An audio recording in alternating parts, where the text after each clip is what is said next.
Our next guest doesn't believe that Bitcoin is a bubble. In fact, he says a cryptocurrency could soar to, get this, $500,000 in 3 years. The always controversial John McAfee joins us now. John, great to speak with you. Great to speak with you. Thanks for having me on. How do you get to $500,000 in 3 years?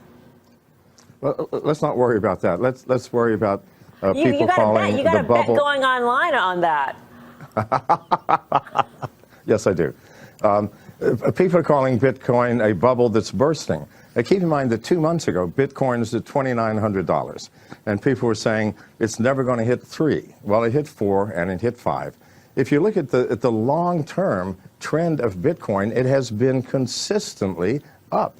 I mean, who cares that it dropped $1,000 from $5,000 after it went from the $2,900 to $5,000 in 2 months? It's still ahead from what it was 2 months ago.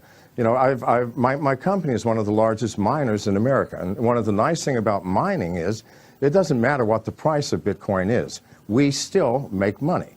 As the price goes down, there are fewer competitors for mining, and the difficulty rate decreases, and we simply mine more coins. So I know as well as anybody what the price of Bitcoin is, and it is consistently increasing. I understand. You're going, oh, wow, the bubble's burst. Go ahead. You know, Jamie Dimon was very clear yesterday that he's a big fan of the blockchain technology, and most people actually who even, call Bitcoin overvalued or what have you, they are believers as well in the blockchain technology. These are two separate issues. So why is that Bitcoin necessarily has to rise to these heights because you're a believer in blockchain, as you do, as you believe? Well, no, I don't think that the Bitcoin rise has anything to do with the belief in the blockchain. Okay. It simply has to do with the belief in cryptocurrencies. I mean, once you start using cryptocurrencies, whether it's Bitcoin or Monero or Litecoin, it doesn't really matter. You see the facility. You see the ease of use. You see that without a central bank control, the value of that currency depends upon the users of that currency. And why is Bitcoin growing so fast? Because it's getting more users. More people are believing. If I do a transaction with a credit card, I have to put in my name, my address, my credit card number, the code on the back, my billing address. Well, that takes 5 or 10 minutes, especially for someone my age. But with Bitcoin, it's 15 seconds. Give me your wallet address, here's the amount, done. Once you see the facility of cryptocurrencies, once you see how fast they are transacted, then suddenly fiat currencies, credit cards, central banks make no sense whatsoever. Maybe it's too easy, though, John. I mean, how do you... I'm sure the government would like to track where this Bitcoin is going, and they would love to tax people on this. And so if you use Bitcoin, you may not have that sort of paper trail, so to speak, as to where people are making revenues or earning money. So are you concerned that government intervention in some way could actually slow this down? Well, it can't slow it down, but there will be government intervention. Why? Because as people start using more and more cryptocurrencies, things like Monero, which cannot be tracked at all, when they start using these things, suddenly governments are going to start losing income tax revenues. And they're going to panic, and they're going to say, this is against the law. But how do you stop something that cannot be stopped? I mean, this is not something unique to America where you can just shut it down.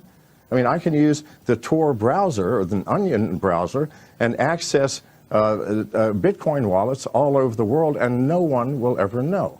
The government does not have enough enforcement personnel to ever stop Bitcoin, Monero, Litecoin, and all of the others. So they're going to have to face reality, find some other way to raise revenues. This is a fact. So, John, I got to ask you, because most people know you as a cybersecurity pioneer. They know the firm that is named after you.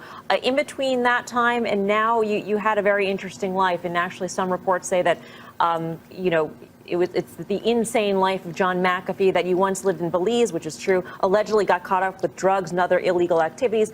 Bitcoin has a bad rap of being used in the underground. That's why people want to use it, because they want to conceal nefarious activity. Do you see that potential? Are you concerned about that as attracting government regulation? No, not at all. I mean, I'm still a security specialist, and I keep track of the dark web.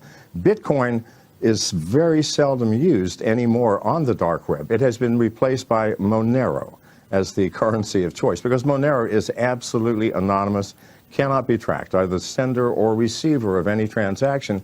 They're literally invisible. So it's not Bitcoin itself, but cryptocurrencies as a general group of things that are being used on the dark web. And that will always be the case. Bitcoin used to be the one because that was the only one available, but not anymore. So Bitcoin is sort of out of the dark web and into the light. And 99.99% of its use is legitimate. So, John, I don't know if you know about this, but, Jamie Dimon watches the show pretty frequently. He's probably listening to you right now. I mean, do you have any words for him as to why he's got it wrong? I mean, would you want to place that same bet that you made on the internet with Jamie Dimon, for instance?